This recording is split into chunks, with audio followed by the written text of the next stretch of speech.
Hi everyone, Jasmine here, and welcome to the monthly blogging Q&A. I'm gonna adjust you guys a little bit there. There we go. Hey, how's it going? So for those of you who have never been here before, hi, my name is Jasmine. I'm a blogger. I've been blogging for 12 years now, and I do this monthly Q&A so I can talk about one of my most favorite things in the world, blogging, of course. Um, Hold on, I'm hearing some background noise. Give me 1 second.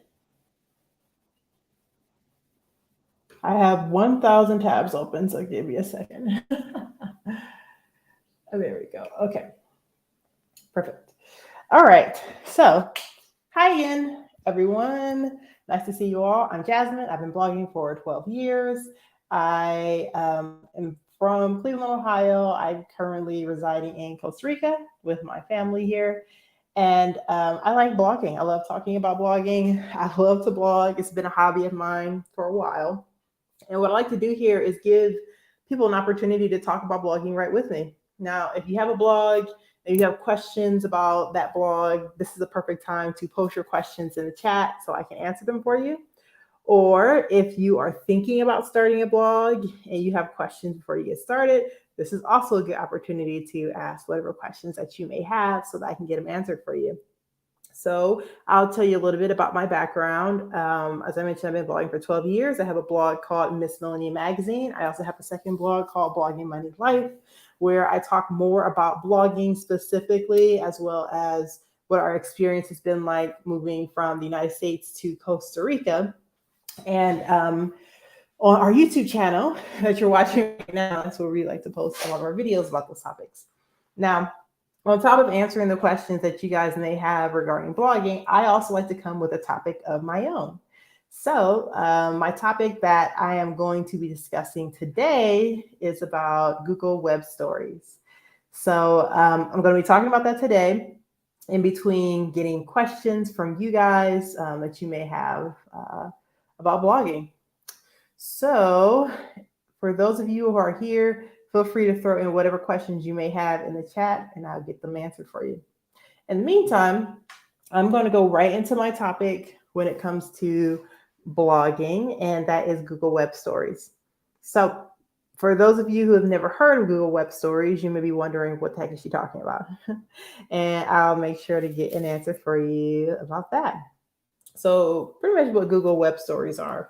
It's very similar to Instagram stories or what is Facebook's called? I think Facebook stories, they call it stories as well, where it's a format where it's partially video, partially audio, partially images, and you can kind of slide them with, it's more vertical based. It's supposed to be on your phone as opposed to on a desktop.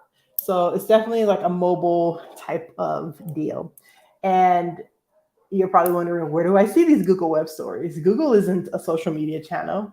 Correct. Google Web Stories will be on the Google app on your phone. So if you have ever searched on the Google app on your phone and you notice that there's a section below the search box that says Discover, those are where you'll find Google Web Stories. And what's cool about this is Google wants people to use web stories. And because of that, it's a great way to boost your SEO.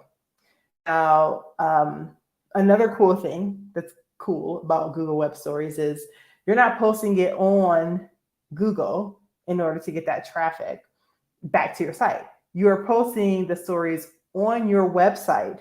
And since you're using Google's plugin for web stories, they are driving a bunch of traffic to those stories that are on your website. So I'm going to show you what this looks like, how to get Google Web Stories on your website. And then I'm going to talk through my strategy on how I use it and how it's been working for me. So I'm going to share my screen and then we can go from there. All right, let me share my screen.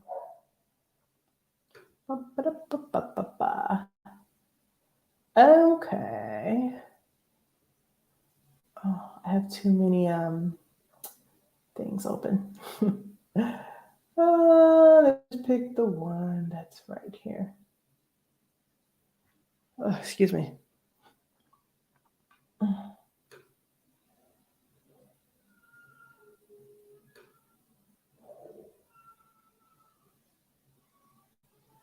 All right. So I'm going to go here. And this is what web stories looks like on a browser. Make sure I have you guys there. Yeah, you're good. Okay. So this is what it looks like on a browser.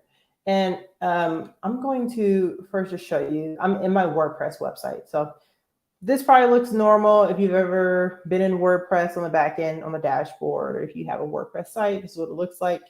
And what you would do to get Google Web Stories is you're going to download the Stories plugin. Now, I already have the plugin downloaded, but I'm going to show you what it looks like so that there is no confusion. So this is what it looks like. It's called Web Stories, the plugin. So if you're looking for it, you can just Google it. Google Web Stories. It's hosted by Google, so it's a legitimate plugin. And you download it on your WordPress site. Okay, it's free to use. It doesn't cost anything. Easy enough, right? So once you get the Web Stories plugin on your site, you should have a little section on the left side here that says Stories. And that takes you to the Web Stories dashboard where you can create your own web stories. Now, I am going to show you what one of these look like. So I'm just going to pick one that's been published already. 5 of the best books for passive income. Now, this is what it looks like on the back end. What's cool about this plugin is it's a full builder. This is where you go to create different web stories. And as you can see, it's different pages. And you can click on things that takes you to different links. You can add videos if you want to. It's pretty cool. If you want to see what it looks like, you can preview it. And keep in mind that this is something that's viewed on a mobile device. So it shows you what it would look like on a mobile device, which is pretty cool. So if I wanted to see what this looks like, it's showing me what it looks like between, like, I guess, an iPhone, Androids, and what parts would be cut off. And for the most part, it's happening automatically. Now you can set it up so that it doesn't happen automatically where the pages turn on their own. But, you know, I think this is fine having it open automatically. And then if I wanted to, I can click on links here. This one goes to this book on Amazon. So I can put affiliate links in here and do all kinds of things. So pretty cool. Once you're done looking at it, then you have the ability to go back in, I believe, oh no, this is a new tab. So I'm just gonna close this tab. All right, so you saw what it looked like. It's on a mobile device, it looks nice.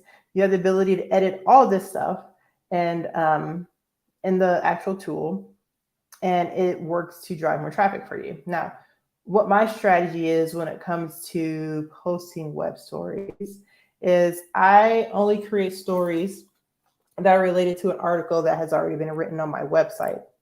So the way I do that is I title it similarly to an article that's already been published. So let's look at this one, for example.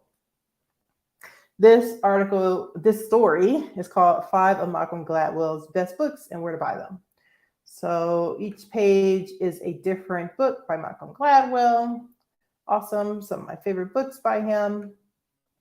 And on the last page, I have 5 of Malcolm Gladwell's best books and where to buy them. Well, it says 5, but it really should be 7. Actually, something like that adjustment. But I'm going to update it. I have a bigger list than what is listed here. So it intrigues them, like, all right, I already saw Jasmine's 5 books that she's most interested in. I'm curious as to what the other 7 are and what the other 2 are for her. So I'm going to go ahead and read more of the actual article so that I can figure out what they are. Now, I have the link to the original article here that I'm trying to click on, and it's giving me a hard time. So I'm going to go ahead and just grab it from the side here. Pardon me, I'm going to close my window. My neighbor's dogs are quite loud. One moment. Let me close my other window.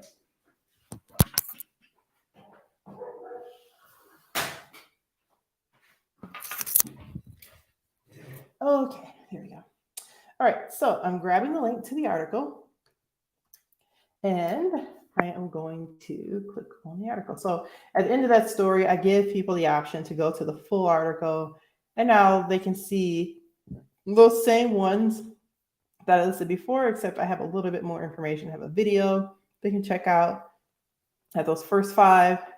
And then I have 2 additional ones that they probably didn't see from the web story. So it gives people the incentive to go and check out the original article, which is pretty cool, I would think. Now, like I said, I always do this. I always do this for articles that exist on my site.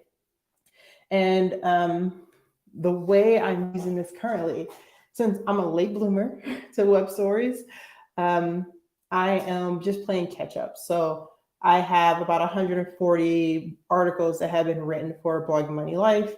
I'm taking my time and going through the articles that have been already been written and making sure that they have web stories. So that's my first strategy here. I am taking some of my new articles that have been published as well and creating stories for those. I have a few in draft right now, but because I'm playing catch up, something that's really nice about my current strategy is that I have the ability to publish 1 story a day. And there's a benefit to this because web stories don't always take off the way that you would expect them to. And I'll tell you what I mean by that. I'm going to go over to Google Search Console. Now, I'm going to go to Blogging Money Life so you guys can get an idea of what this looks like. Now, I want to start with my blog, Blogging Money Life, because I've been doing web stories here since about February. So, all right, so about almost 5 months, I've been doing web stories for Blogging Money Life. And you can't see it over here, but because this starts in March, this chart. But I went a long time doing web stories, and I didn't start to see an impact from the stories until April. So it did take me a couple of months before I really started to see the payoff. And then I just recently, once I saw that payoff, I said, okay, it's time to invest more. Let's publish more web stories. And then you start to see like I'm having more regular spikes when it comes to traffic that's happening organically. But also, I'm also seeing some consistent growth. So I went from getting, like 100 clicks a day from organic traffic to now I'm seeing more like 300 clicks a day from organic traffic. So almost tripled my traffic over the course of 5 months using Google Web Stories. Now you may be saying, how do you know it's Google Web Stories? How do you know it's not something else? I'll show you. So you notice something down here underneath my performance. The first is Google search results, and the second is Discover. About 60% of my traffic comes from search results and 40% comes from Discover. Now I'll show you what the search results look like for my Google organic traffic. And this is any traffic that's coming when people search on Google for things. So my pages that are doing well, I have best URL shorteners that make money, how to make money with an email list, pros and cons of living in Costa Rica, best laptops for marketing in 2023. So these are all blog posts that I've written that happen to do well. At least that's what it seems like. Now I'm going to take you over to Discover and show you the same thing. Now, something you may notice is now that prominent spike that we saw on that main page, it shows more here compared to the search traffic where it seems more steady. Like there's definitely growth in regard to clicks and impressions, but it's not as up and down as the Discover. Now with Discover, what you will notice is everything that's showing on Discover for me are web stories. Actually, I'll go down because I have 35 different things in Discover and just to confirm, all the items in Discover for me, with the exception of one article, are coming from web stories. And if you take a closer look at some of these top articles that are showing up in web stories, they are similar to some of my top articles that are showing up in search. Now, how does that work? So for example, my web stories on pros and cons of living in Costa Rica. This is my second best web story with over 1,000 clicks that I've received in the last 3 months from this web story. And when I go to search results, I am getting pros and cons of Costa Rica, 1,800 clicks organically to this article. So if you have a web story that takes off on Google Discover, you're going to see an increase, more than likely, in traffic to that article organically for a couple of reasons. One, if people are clicking through to that and going through and spending time on the web story, which they probably are, because they have to click on, to go to the next page, you have to click on the links. They are probably checking out the pictures, watching videos. So they're spending some good time there. And when Google sees that, oh, wow, this web story is doing great, I'm going to send some more traffic to the actual article as well, since it's getting the traction. The other side of it too, and it doesn't account for the organic traffic we're seeing here to this article, but people are going to the end of that web story and clicking through to the original post. So the web story is doing well for a given period of time. I'm more likely going to see that spike in the original article as well. So for most of my top articles you see on the search results, I am getting it because I'm getting that additional traffic because of web stories, or it's doing well because of the web stories. So yeah, I would say that about most of these on top here are doing well because of Google Web Stories, or Google Web Stories did well at one point, and then the traffic just kind of stayed on those organic articles. So that's how that works. I'm going to pop over and see if there are any questions before I go into more. Okay, cool. Yes. I am going to stop sharing for just a sec and answer the question. I saw that come up. So from Black Girls Read, it is a free service. Yes, it is a free service, and it's a free plugin that you download on your WordPress account, and you go from there. You get a ton of free traffic, and it doesn't cost a thing. Now, I will say when it comes to actually creating your Google Web Stories, it's something that takes some time. Their tool looks intuitive. I can tell you it's not.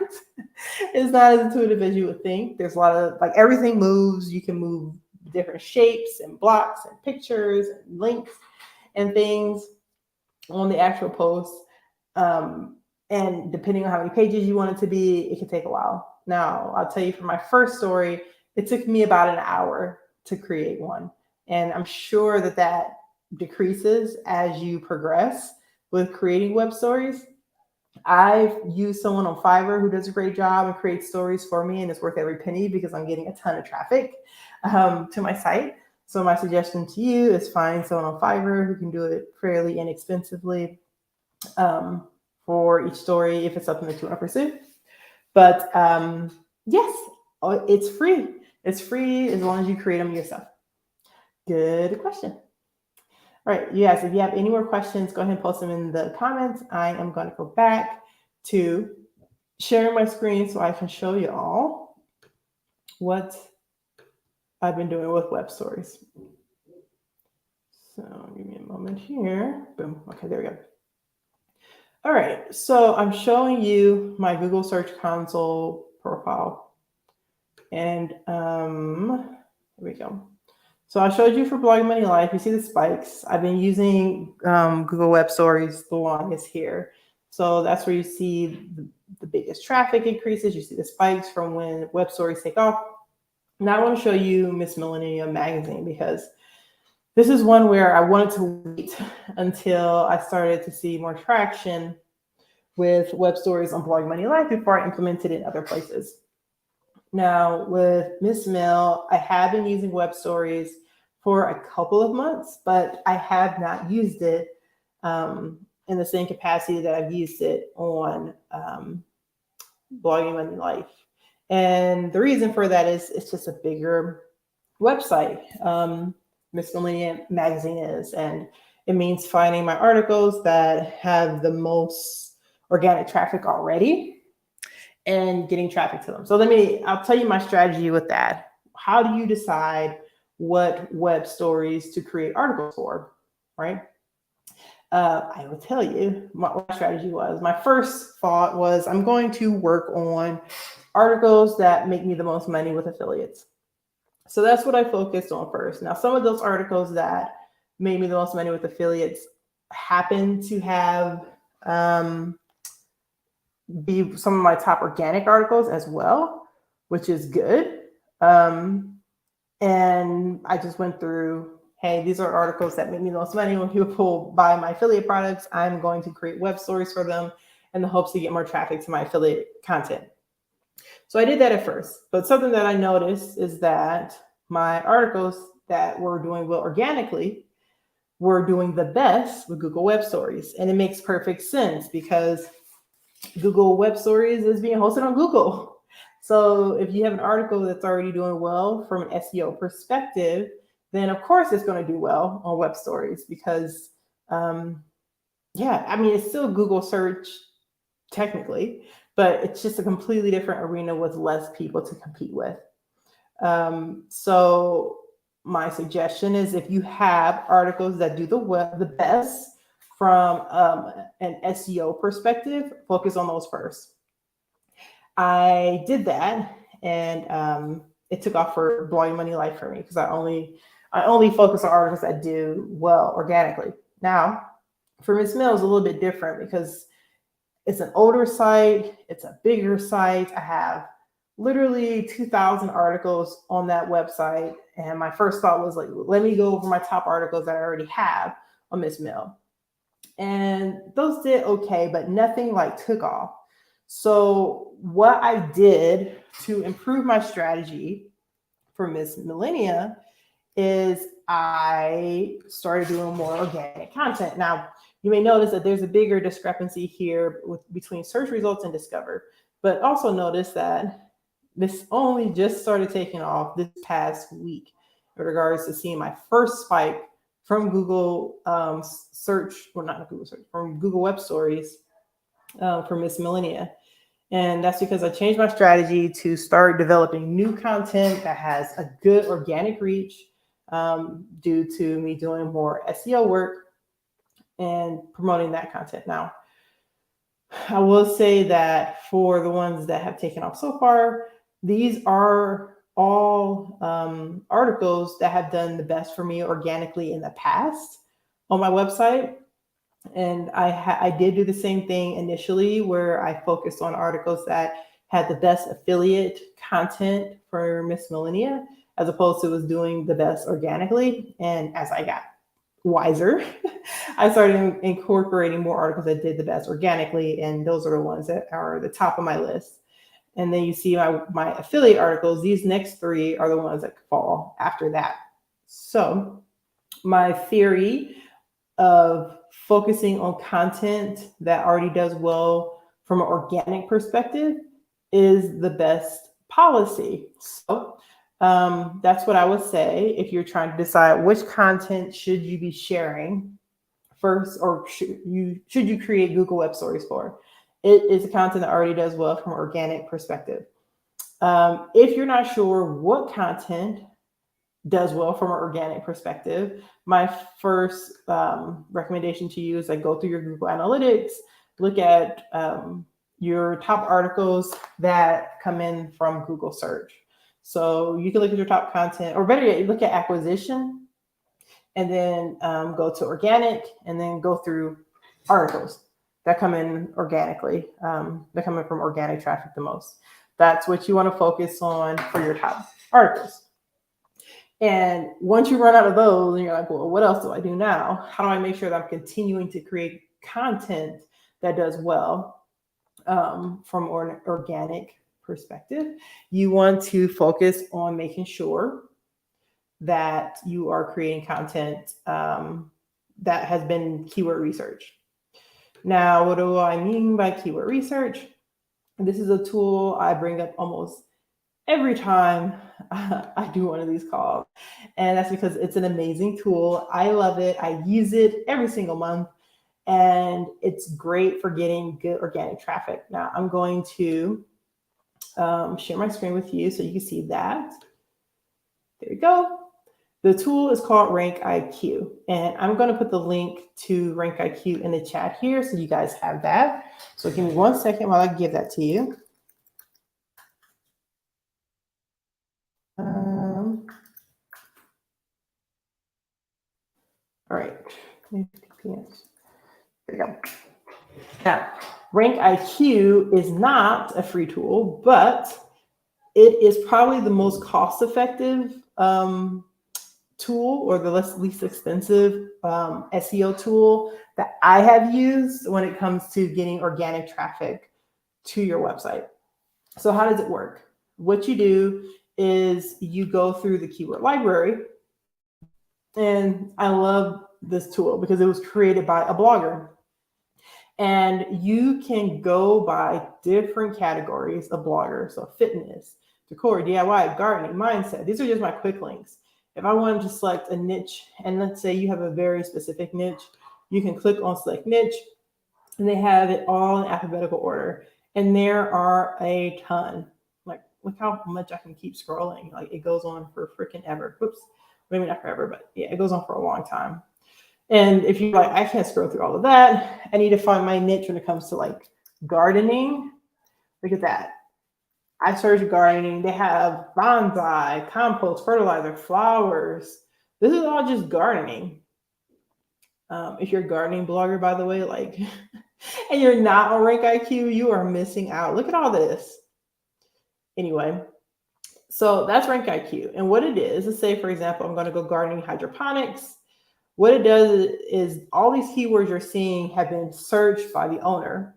And what he does is he is finding keywords that you can potentially rank for. Now, he has these terminologies that make it really easy. You can, if you have a domain authority of 0, you want to focus on ultra fast and very fast so that you can rank quickly on your website. And then for competition, you have a 0 domain authority. You 0 to 20, apply filter. And now it's telling me which keywords I should be focused on that I will rank for the fastest. And even if I wanted to go a little further and say, well, I want to focus on keywords that are going to give me the most traffic that I can possibly get for what I'm doing. So I went low, I'm going to go high here. Okay, second to adjust that. Boom. There we go. Hydroponic lettuce it is. So I can write about hydroponic lettuce very fast. I think he told me, he said in the video that I think for very fast, you'll rank in a month, I think a month for that particular keyword. Ultra fast, I think is 2 weeks. So it gives you some time to think about, okay, which ones do I want to rank for the most? If I wanted to say, okay, let's go by ultra fast first instead of very fast, I can adjust that too. And then once you pick a keyword that you're like, okay, this is it, I want to do an article about this, you run a report. I don't have any more reports this month because I'm all about making sure I use all my reports because I'm paying for them. And when you run a report, it's the coolest freaking thing ever. So I'm just going to do this one, best matte blush. I ran a report for this already. And I'm going to show you what the report looks like. So when I run the report, it tells me what grade I need to get and the word count I need to have to rank for this particular article.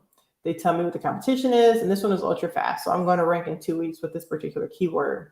They show me the different topics that Google likes the most. And what's cool is they come up with all these other keywords that you need to include in your article, and they put it in order by score. So pretty much the most important keywords you want to have in your article are these first ones here.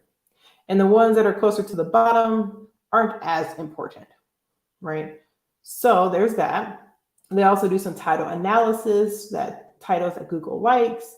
And then they give you the opportunity to write your title and give you a grade based on the characters and making sure you're including the keyword in the characters. So if I wanted to take a stab at creating a title here, I can go 11 best matte blush selections to choose from. They gave me a B. They tell me to put more keywords in from the list. And then I got a good score for characters. But then I can look at some of these other titles that have done really well. Oh, okay. So 11 best MAC blush, I said selections. I can say shades. Okay, let's see here. I can get specific blush shades for darker skin tones. And that's it. So I'm specific. I have people know what to look for here. I just added a number. I can always change that. So now that I have all this information and they show me all these different things about this particular keyword, I can go to the content optimizer. Now, what's nice about the optimizer is I can write my article right here. I just came up with my title, going to throw it in there, and I can format this like exactly how I want it to look on my blog. So I have that title here. I can outline it. And look, we have all our keywords we just saw on that previous page, and they're in order by most important keywords to least important. So, oh, look, I didn't even know darker skin tones was one of the keywords on this list.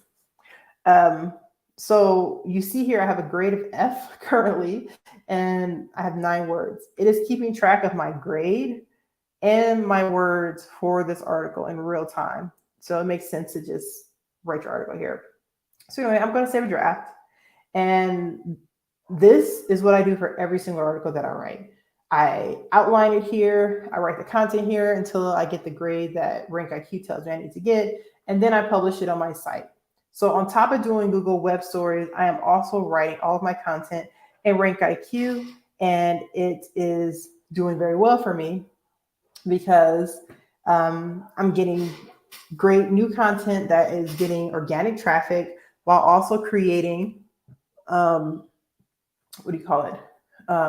Web Stories to drive even more organic traffic to my articles that are already ranking well. I see I have a couple of questions. I'm going to go ahead and answer those here.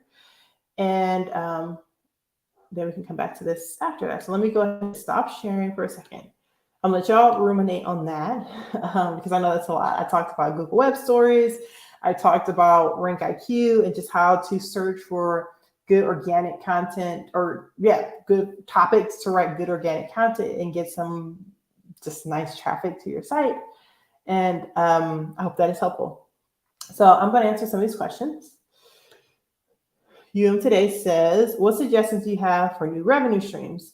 We are sports, lifestyle, news, blog, mostly republished content, but slowly increasing original content. Yeah, new revenue streams. So there's a lot of things you can do actually to make money with your blog. I have a really good article about this on my site, but I can walk you through. I think the top ways to make money are, one of the first is affiliate sales. Having good affiliate programs that pay you to pretty much link to their product in your blog. Anyone who clicks on that link or purchases from that link that they click on, you get a commission for it. Now I have some great affiliate programs I like to work with. Amazon is a good one because literally everyone shops on Amazon, and they have a 24-hour cookie, meaning if I have a link to a pencil on Amazon on my blog, and you click on that link to the pencil to look at it on Amazon, and then you buy an armchair there within 24 hours, I still get a commission from what you bought on Amazon, that armchair, even though you only click the pencil. So that's a cool program. It's only 24 hours, but like I said, since everyone shops on Amazon and they do it pretty frequently, it's a done deal. You make money from Amazon every month. Now, what I will say is I don't like that they don't pay a whole lot. Like, they really decrease the percentage that they pay to their affiliates over the years, but they're still a done deal. So affiliates, that's one good revenue stream. And that goes for pretty much anything. I know you said your sports, lifestyle, news. So I think that's a good avenue, even if you are republishing old content, because you can always add affiliates to the content that's already been published. Just add them, republish it, and go from there. Advertising, obviously, even if you don't have a whole lot of traffic to your site, to qualify for platforms like AdThrive or Mediavine, you can still sign up for Google AdSense to add ads to your site. That's currently what we use for Blogging Money Life. We don't get a ton of traffic, but we still make, anywhere from 30 to 50 bucks a month with advertising, just using Google AdSense. Whereas, if you use some of those other platforms, what you qualify for getting a certain amount of traffic, now you're talking thousands of dollars you can make a month just from getting traffic to your website. So I don't know what your traffic situation is, but that's a good revenue stream as well. Probably one of the most lucrative revenue streams is products. So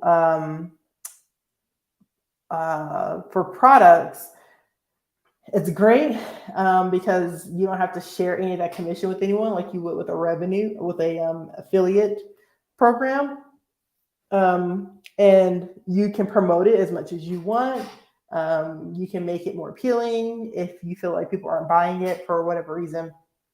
So products are probably one of the best ways to make some good money. The only thing with products is they're risky because they take time to create, right?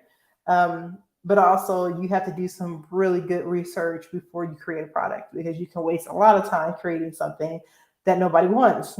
So get a good feel for your audience, ask some questions, figure out what they are, figure out what their wants are, and develop something that they're going to want to spend money on. Otherwise, you could be spinning your wheels developing a product. So I would say that. Oh, I just saw your other post and you said we mostly rely on local advertising revenue for our email list, but it's not sustainable. Got it. Yeah, I can see that. If you're just focusing on an advertising campaign here and there. So yeah, I think what I've suggested so far are some good revenue streams in regard to doing like advertising online with AdSense. You can even sell, you said local advertising revenue. You can set up some opportunities for sponsored posts with some of your local places if you've done that already or if you haven't. So sponsored posts is one of the ways I make money initially with my blog that I didn't do, that I didn't realize was an opportunity to do, even if you don't get a whole lot of traffic or you haven't been around for a while. Pretty much the way that works is you find a brand. They say, I'm interested in advertising on your site. What can we do? Can we do some type of editorial? And I like doing it with reviews. So if someone offers you a product, you review the product and they pay you to write the article, first of all. And then I like to negotiate some type of affiliate deal on top of it. So let's say I'll get a flat fee of $1,000 to write this article about this specific brand. Of course, I have to label it as a sponsored post. And I may have some good pictures that I took in there. I'll describe what my experience was like. I'll say the good things, the bad things. But mostly I'm going to make it very easy for my audience to purchase it. Now, if you're going to do some type of affiliate and sponsored post deal, I like to negotiate some type of discount for my audience. So on top of me getting a percentage of all the people who purchase, I think their link, I'm also giving them a discount. So like, hey, if you buy exclusively from me, you're going to get a 20% discount. Just use my promo code, Jasmine Watts, and go from there. And I have seen the best turn for those types of content. And like, yeah, there's still kind of like one-off things that you have to do, but I mean, they can have huge paydays. And I think can be more sustainable if you are thinking about longer term campaigns. I've definitely done sponsored post campaigns where it's multiple articles, so a series of articles or a series of social media posts over the course of months. So I think that's something else that can be more long term, even though it's like, hey, you pay me this and then we go from there. So yeah, so far we talked about doing affiliate sales. We talked about advertising using AdSense or a platform like Mediavine. We talked about sponsored posts. We talked about products as well. I'm trying to think about what other opportunities are. I would say those are probably the big ones. I think there's a lot of other opportunities for you to make money that kind of fall into one of those categories in some way. It's just a matter of just getting creative. You can do a paid newsletter, which I would consider like a product, but you know, that's an opportunity to make some money, or advertise on a newsletter as well. So that's a good opportunity. I think another way you can bring in income is to set up a membership of some kind, whether that be in a Facebook group where you're maybe doing something like what I'm doing right now, but you only do it for your Facebook group once a week or something like that, or some type of training that happens on Facebook or on TikTok where you teach people something. Another thing you can do too is like a mentorship type of group where you're teaching people different things. I'm trying to think about what else. But yeah, there's a lot of things that you can do to bring in more income. I hope some of those are helpful in regard to like what you're looking for. But there's a lot of different revenue streams. My only thing I would say when it comes to pursuing different revenue streams is to make sure that you're focused. Try not to pursue all of them at once, which I am 100% guilty of. I've done that in the past, and then I see that none of them really took off, which can be discouraging. So just make sure you're being mindful of that. Choose one thing, get really focused on it, give it your all, take some classes on how to execute on each of those, on whatever one you choose, how to execute on it well, and just go from there. So that would be my suggestion when it comes to different revenue streams. Really good question. I'm glad you asked it. Oh, yay. You said very helpful. Thank you. I'm glad to hear that. I'm glad it was helpful. Good questions, guys. I like the questions I'm getting today. I don't see any other ones, but if you guys have more, feel free to share them in the chat. But just rounding up what I was talking about before with Google Web Stories, I think it's a great opportunity to get some free traffic to your website. It doesn't cost anything. All you have to do is download the free Google Web Stories plugin on your site, create stories, make sure that you're creating stories that are related to the content that already exists on your website. Do your story with some snippets from the article that you already wrote. And then the last page of your story should take them to the original article. Now, when choosing which articles you should be creating web stories for, focus on the articles that are already doing well from an organic perspective so that you can continue to get some good organic traffic on Google Discover as well as regular Google search. And if you're not sure how to choose articles that are getting good organic traffic, I highly recommend signing up for the RankIQ platform. It's pretty much a keyword research, SEO type of platform to make it really easy for you to get more organic traffic to your site.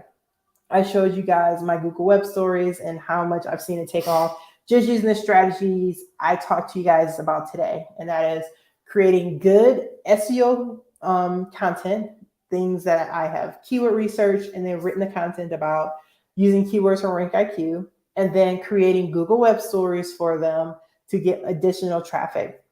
And for those of you who joined late, I just want to show you really quick what I shared with everyone earlier, so you can get an idea of what the heck I'm talking about.